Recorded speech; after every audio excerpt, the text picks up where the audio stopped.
Assalamualaikum warahmatullahi taala wabarakatuh. Alhamdulillahirabbil alamin. Wassalatu wassalamu ala asyrafil anbiya'il mursalin wa ala alihi washabbihi ajmain. Allahumma salli ala sayyidina Muhammad wa ala sayyidina Muhammad. Amma ba'd. Baik, kita pergi satu dulu. Okey, tadi tentang rukun agama. Jadi yang kita nak bincang malam ni, apa kita nak bincang ni adalah mengikut mazhab ahli sunnah wal jamaah. Kita kalau orang tanya bab lain kita tak kerti. Sebab kita Nusantara ni dah lama dah. Dah lebih pada 1000 tahun dah duk ikut ahli sunnah wal jamaah. Apa dia ahli sunnah wal jamaah? Kita kena faham ahli sunnah wal jamaah ni macam mana. Siapa dia orang dia yang kita nak ikut ni.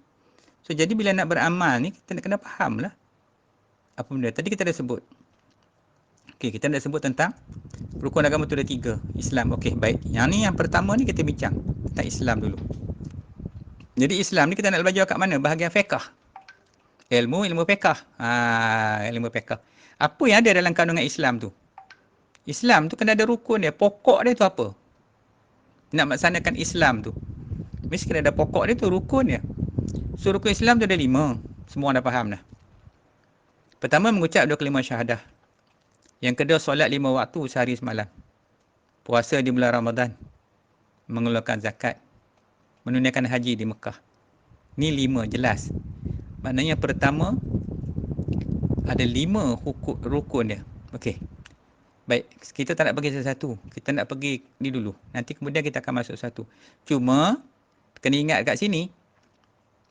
Jadi bila kita belajar ni nanti kita nak pergi ke mana ni, ikut siapa ni? Yang kita belajar rukun Islam ni ikut mazhab mana? Oh, tak boleh kau Ustaz kita ikut dalam Google. Oh, mana boleh? Tok Guru Google. Tok Guru Chrome. Tok Guru Chrome pun tak boleh. Siapa Tok Guru kita? Tok Guru pun belum ada lagi Ustaz. Tok Guru pun tak ada lagi. Habis kamu nak belajar di mana? Siapa nak ngajar kamu? Lalu Iblis datang. Iblis bisik senang. Bawa bisikkan khawatir itu. Was-was bisik kat kita. Cucuknya cucuk sini. Kita belajarlah macam konon-konon kita pandai. Wah kita tak pandai pun. Selagi kita tak menuntut ni. Tak bertalaki dengan Tok Guru ni. Tegutulah, lara, ghaflah. Semua cukup. So jadi. Kita ni. Ghalibnya di Malaysia ni. Dan dalam dunia ni. Dalam masalah mazhab ahli sunnah wal jamaah. Dia ada 4 dalam masalah fiqh ni. Dalam masalah fiqh. Bukanlah maksud kata imam ni tak pandai bab lain. Tak. Dia fokus dekat situ. Bahagian fiqh ni. Itu dia panggil faqih. Jadi ada 4. Pertama mazhab Hanafi. Kedua Maliki. Ketiga Syafi'i. Yang keempat Hambali. Jadi kita. Ni dalam dunia ni. Banyak lagi lah yang lain. Tapi yang masyhur adalah yang 4 ni. Kalau Hanafi ni macam dekat India. Apa semua tu Hanafi lah. Kalau macam Maliki pula banyak di belah Afrika. Syafi'i ni dia banyak kat Nusantara. Dan even di Mekah, Madinah tu pun banyak. Cuma kita tak nampak. Pasal di Mekah tu dia pelik sikit mazhab ni tu. Tapi Syafi'i ramai. Saya jumpa memang ramai Syafi'i di Mekah Madinah tu. Kemudian Hambali. Hambali ni banyak. Macam di Mekah tu banyak digunakan mazhab Hambali. Jadi kesemua mazhab ni asas dia sama. Tapi yang beza dia dari segi furu'. Contohnya macam semayang. Kita mazhab Syafi'i kalau semayang, kalau tak ada tumaninah dalam semayang tu, ketikut macam orang Hanafi. Hanafi ni dia rokok bangun tu dia tak ada tumaninah, dia laju je. Sah, tapi Syafi'i tak sah. Bacaan Fatihah. Kita kena ada bismillah dalam Fatihah sebab bismillah tu kata Imam Syafi'i salah satu daripada ayat Al-Fatihah, suratul Fatihah. Maka kalau mazhab lain, Hanafi tak, Maliki mungkin tak, Hambali mungkin tak. Tapi kat Mekah macam mana? Imam tak baca. Imam baca sebenarnya kat Mekah tu. Dia meraihkan mazhab lain. Kalau kita perasan kita dengar bunyi bis, bis. Perlahan je bunyi baca dalam mikrofon tu. Sebab dia meraihkan mazhab lain. Jadi kena ingat kita mazhab Syafi'i. Okey. Jadi bila kita nak ikut satu-satu mazhab tu, kita kena pilih satu. Kita tak boleh borong empat-empat. Kita bukan orang yang mujtahidin, orang yang boleh ijtihad sendiri. Tak boleh, kita tak ada ilmu. So kita ambil yang kebanyakan di Malaysia Syafi'i, so kita ambil Syafi'i. Baik. Bila kita ambil Syafi'i, apa kita nak cakap dengan mazhab lain? Mana kita yakin yang Syafi'i inilah yang paling sempurna sekali. Kata kita gitu. Maka kita kena kata yang lain, yang 3 lagi itu tidak sempurna. Maka yang sempurna sekali pada kita mazhab Syafi'i. Manakala mazhab lain pula begitu juga. Contoh orang Hanafi. Dia kata mazhab lain tak sempurna, maka dia ambil Hanafi. Tapi tak salah kalau kita nak pakai pun, kita pergi Mekah, kita nak tukar mazhab ke, contohnya nak berwuduk, takut batal lah kena masa tawaf tu, boleh, tak ada masalah, melainkan dengan syarat kita kena faham lah sikit bab-bab tu, ya. Okey. Ni yang kita nak kena faham baik-baik. Kemudian apa nama ni? Lepas tu macam mana kita nak tahu kita ni pengikut mazhab Imam Syafi'i? Imam Syafi'i kenal ke kita? Kenal ke kita?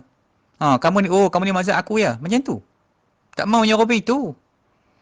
Jadi kita kena mengaji lah. Yang kita mengaji ilmu ni, agama ni, ilmu rukun Islam ni, mengaji syahadah, solat, puasa, zakat, haji ni mesti kena ikut kaedah dalam Imam Syafi'i. Banyak dalam kitab dia, kitab yang masyhur sekali, kita ada Al-Kita tengok. Berjedik-jedik pening kepala nak ngaji. Maka ulama-ulama orang Melayu hak hebat-hebat tu, dia tulis dalam kitab kuning tu, dia ubah balik, dia susun balik, susun. Bagi kita ni mudah nak beramal. Kalau syahadah macam mana, solat macam mana, tengok dalam Muhyiddin Musalli Syahdu Al-Fatani tu, dia tulis balik macam mana nak mudahkan kita. Dalam mudah-mudah tu pun pening kepala kalau kita mengaji. Nak faham macam mana kita nak duduk dalam takbir tu, nak masuk dalam semayang takbiratul ihram tu contoh. Kan? Kita nak takbir tu nak pakai kaedah apa?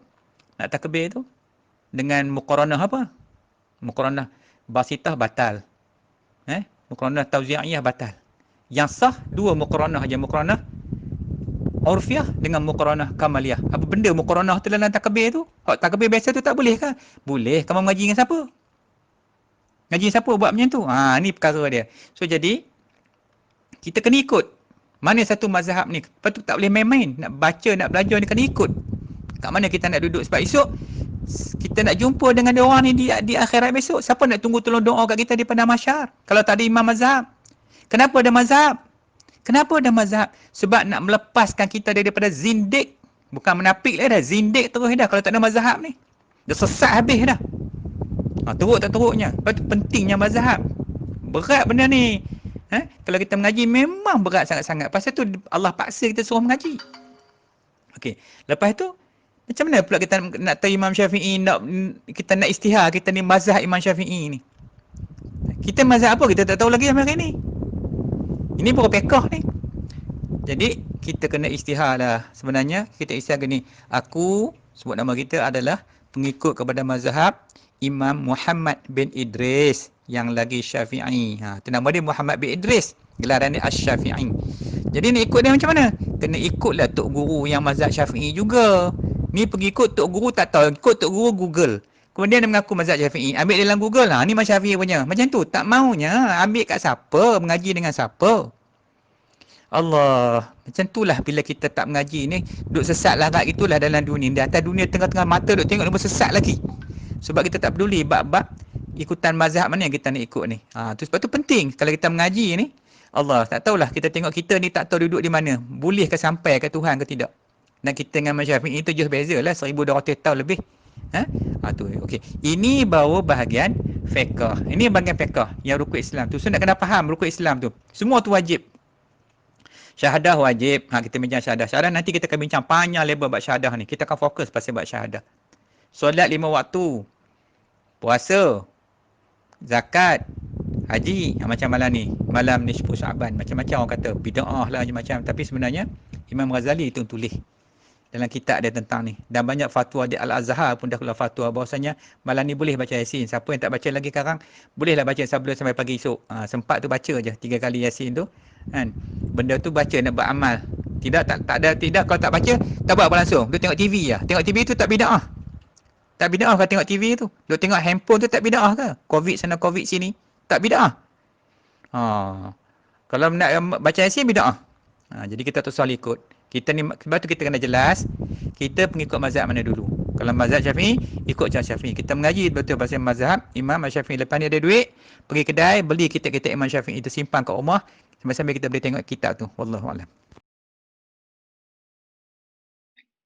Allahumma salli wa sallim wa barik ala sayyidina Muhammadinil Fatihi lima ughliqa wal khatimi lima sabaqa wan nasiril haqq bil haqqi wal hadi ila siratikal mustaqim sallallahu alaihi wa ala alihi wa ashabihi haqqa qadarihi wa miqdarihi al-azim.